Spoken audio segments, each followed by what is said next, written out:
Alam mo ba na sa probinsya ng Bulacan, may isang bayan na nagtatago ng likas na yaman at tanawin na bibihira mong makita? Ito ang Doña Remedios Trinidad o DRT Bulacan.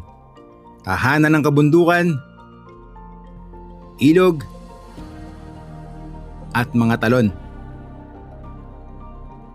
Sa unang bahagi pa lang ng ating biyahe, napalaban agad ako sa river crossing para makatawid sa kabilang daan.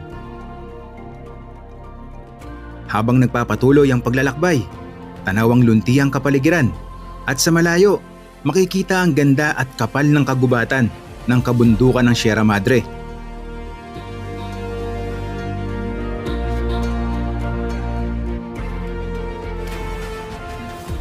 Naglakad ako patungo sa talon at sa bawat hakbang nawawala ang pagod dahil sa tanawing tila isang obra ng kalikasan.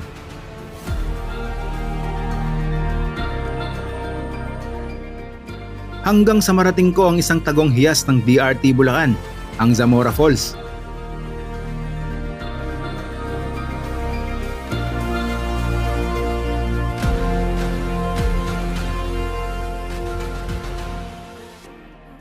Kaya tara, samahan niyo ako sa isang araw ng paglalakbay kung saan ang bawat liko, bawat takbang at bawat tanawin ay kwento ng kalikasan.